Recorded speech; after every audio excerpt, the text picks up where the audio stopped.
यशपाल कोसान साहब की सदारत में, आदिल चौधरी साहब की सरपरस्ती में और इरशाद बेताब साहब की कन्वीनरशिप में ये मुशायरा अपने शबाब की तरफ बढ़ रहा है। अभी तो बात हुई थी हुब्बुल वतनी की, अब मुशायरे के असल मरकज़ पे पहुंचेगा मुशायरा। जो शायरी है हुब्बुल वतनी ठीक है, हुब्बुल वतनी भी करिए, मोहब्बतें भी ज़रूरी होती हैं और मोहब्बत वतन से भी होती है, मोहब्बत माँ से भी होती है, बाप से होती है और मोहब्बत माशूका से भी होती है। तो मोहब्बत का मतलब सिर्फ ये नहीं है। तो आइए अब शायरी को आगे बढ़ाते हैं और ज़रूरत है कि एक नौजवान शायर को दावत दी जाए और जिस शायर को मैं, ये मुशायरा और कवि सम्मेलन है। हकीकत में हिंदी और उर्दू ज़बान में कोई फ़र्क नहीं है, सिर्फ लिपियों का फ़र्क है। जैसे अल्लामा शफीक जौनपुरी ने कहा था कि हिंदी भी हमारी है, उर्दू भी हमारी है, हिंदी भी हमारी है, उर्दू भी हमारी है, एक खालदा खानम है, एक राजकुमारी है। तो हिंदी और उर्दू दो ज़बानें नहीं हैं, दो तरीके से लिखी जाती हैं और वही ज़बान है जो हमारे हिंदुस्तान की अज़मत है, इज़्ज़त है और हिंदुस्तान को एक बरतरी अता करती है, जिसे हम न हिंदी मानेंगे न उर्दू मानेंगे, बल्कि जो खुसरो ने कहा था हिंदवी ज़बान, वही हिंदवी ज़बान हम बोलते हैं। खुसरो ने कहा था ना कि आओ सखी मिलबाजी खेले आज पिया के संग, और जीत गई तो पिया मिले, हारी तो पी संग। तो खुसरो की ज़बान थी, एक लाइन फारसी एक लाइन हिंदी कि जैसे कहते जहाल मिस्की मकुम तगाफुल दोराए नैना बनाए बतिया, सखी पिया को जो मैं न देखूं कैसे गुजारूं अंधेरी रतिया। तो आज वही संगम देखने को मिल रहा है, हिंदी और उर्दू का संगम, इतना खूबसूरत संगम। और मुबारकबाद के मुस्तहक हैं जनाब इरशाद बेताब साहब, जिन्होंने एक अच्छी महफिल सजाई है। आदिल चौधरी साहब की सरपरस्ती में हमारे अनुज शर्मा साहब ने अपना कीमती वक्त दे दिया और कीमती वक्त दे करके आज चीफ गेस्ट हैं परवेज साहब हैं। कहाँ वकीलों को फुर्सत होती है, वकील तो लोगों से फुर्सत छीन लेते हैं, फुर्सत होती नहीं उनके पास।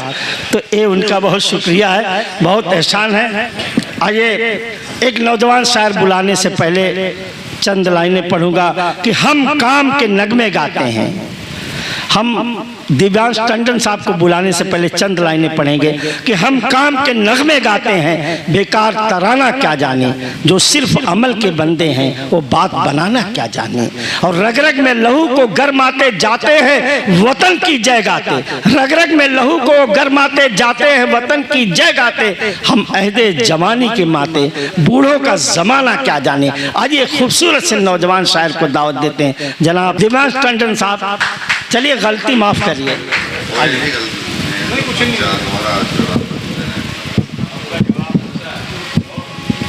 बहुत बहुत आभार, बहुत बहुत धन्यवाद।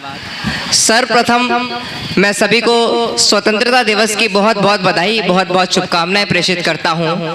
यह वह अवसर था जब भारत ने अपने सामर्थ्य की स्याही से वैश्विक आकाश पर अपनी स्वर्णिम दस्तक लिख दी थी और विश्व के सबसे बड़े लोकतंत्र, विश्व के सबसे बड़े गणतंत्र का उदय हुआ था।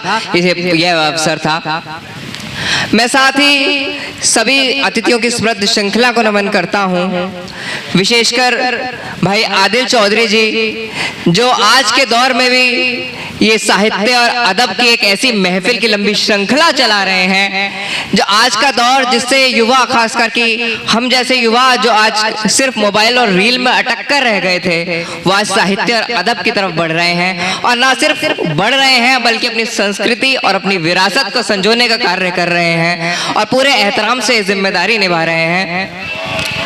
और हम उत्तर प्रदेश में रहते हैं। उत्तर प्रदेश के इलाहाबाद में कहा जाता है कि जहां गंगा और जमुना आपस में मिलती हैं और एक अदृश्य सरस्वती का उपज वहां से होती है, एक अदृश्य सरस्वती वहां से उपजती है। इसी प्रकार आज इस गंगा और जमुना की तहजीबों को मिलाने का कार्य, इस संगम करने का कार्य भाई इरशाद बेताब ने किया है, जो बहुत ही प्रशंसा के पात्र हैं। और मुझे उम्मीद है भाईचारे की जो सरस्वती यहाँ से उपजेगी उसकी गूंज दूर तक जाएगी। मैं कहीं चाहता हूँ आपका आशीर्वाद मिले तो मैं अपना काव्य पाठ प्रारंभ करूँ। आप सबका मन मांगता हूँ। पहली पंक्तियां पढ़ता हूं जो ना सिर्फ मैं पढ़ता हूं बल्कि कहा जाए मैं पंक्तियां जीता हूं। मैं पढ़ता हूं। ना कोई राग है ना द्वेष है, बस खुला सा एक संदेश है। ना कोई राग है ना द्वेष है, बस खुला सा एक संदेश है। सारे जाति मजहब है पीछे, दिल में बसता केवल भारत देश है। दिल में बसता केवल भारत देश है। बहुत आभार, बहुत बहुत धन्यवाद। आज का ये मुश्किल दौर जब आवाजों का सर कलम किया जा रहा है, जब कुछ भी बोलने से पहले आदमी को 10 बार 10 दफा सोचना पड़ता है, तब कहीं मैं पंक्तियां पढ़ता हूं और जो मेरी हमारी पहचान भी है, मैं पंक्तियां पढ़ता हूं। हम क्या हैं? आजादी की कोख से उपजी एक पावन पुनीत कहानी हूँ। आजादी की कोख से उपजी एक पावन पुनीत कहानी हूँ। ज्वाला बनकर धधक रही जो वो अशफाकुल्ला खां की जवानी हूँ। ज्वाला बनकर धधक रही जो वो अशफाकुल्ला खां की जवानी हूँ। और मंदिर मस्जिद गुरुद्वारों के नाम पे ना बटता हूँ कभी।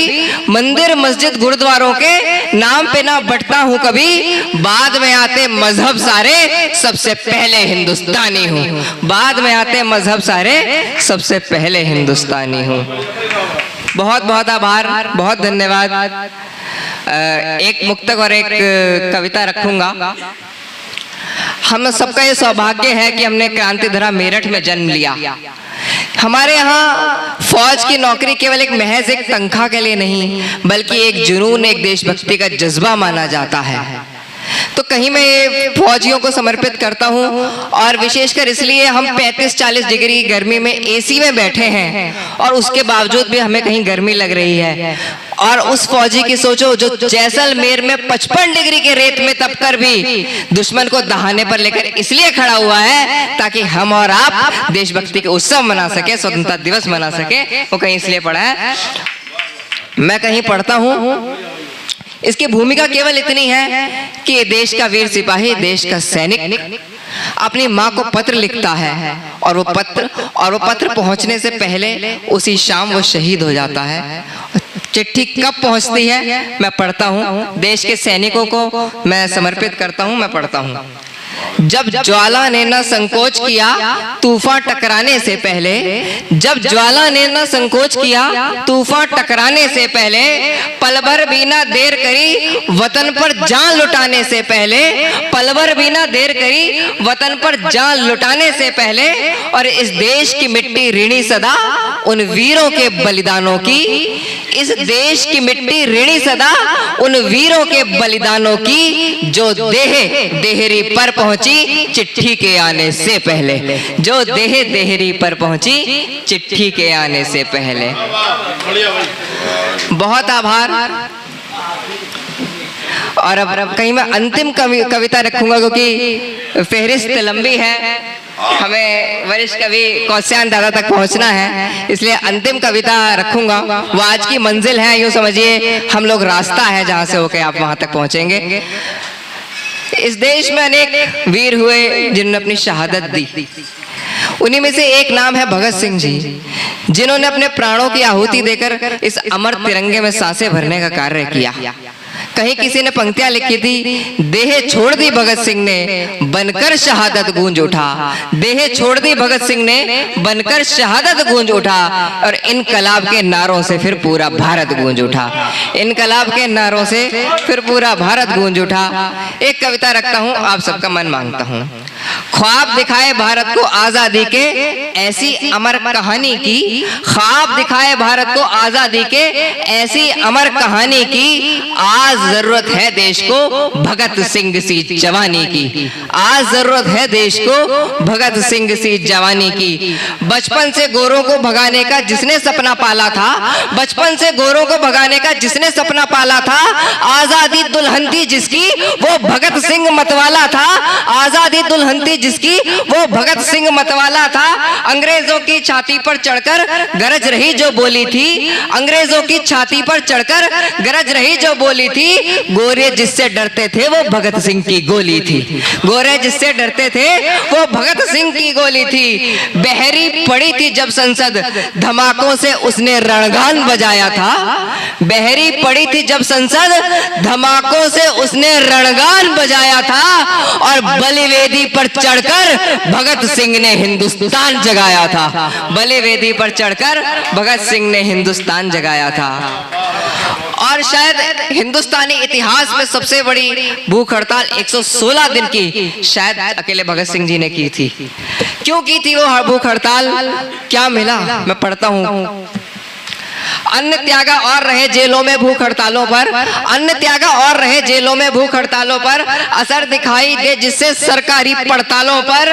धरती पर जिसने पिस्तौल की फसलें बोई थी, धरती पर जिसने पिस्तौल की फसलें बोई थी, उसकी फांसी पर पूरे देश की आंखें रोई थी, उसकी फांसी पर पूरे देश की आंखें रोई थी। सौदा प्राणों के मोल किया था भगत ने आजादी का, सौदा प्राणों के मोल किया था भगत ने आजादी का, वरना कोई बाल न बाका कर पाता भगत सिंह फौलादी का, वरना कोई बाल न बाका कर पाता भगत सिंह फौलादी का। तूफानों में जलाए दीपक जिसने साहस की बाती से। और अब कहीं पंक्ति पढ़ता हूं, एक फर्जी नैरेटिव सेट किया जाता है साहब। 56 इंच क्या होता है? 56 इंच क्या होता है? 56 इंच कहीं 2 बार गद्दी हासिल कर लेने से कोई 56 इंच का नहीं होता। मैं बताता हूं क्या होता है 56 इंच। तूफानों में भी जलाए बाती जिसने साहस की बाती से, तूफानों में भी जलाए दीपक जिसने साहस की बाती से। खौफ खाते थे गोरे भी उस 56 इंची छाती से, खौफ खाते थे गोरे भी उस 56 इंची छाती से। साहस और शौर्य की याद दिलाती ऐसी अमिट निशानी की अंतिम पंक्ति है, विदा दीजिएगा। तूफानों में जलाए दीपक जिसने साहस की बाती से, खौफ खाते थे गोरे भी उस 56 इंची छाती से। साहस और शौर्य की याद दिलाती ऐसी अमिट निशानी की। आज जरूरत है भारत को भगत सिंह सी जवानी की, आज जरूरत है भारत को भगत सिंह की जवानी की। एक बार सब मेरे साथ मिलकर इनकलाब, इनकलाब। धन्यवाद। जय हिंद, जय भारत।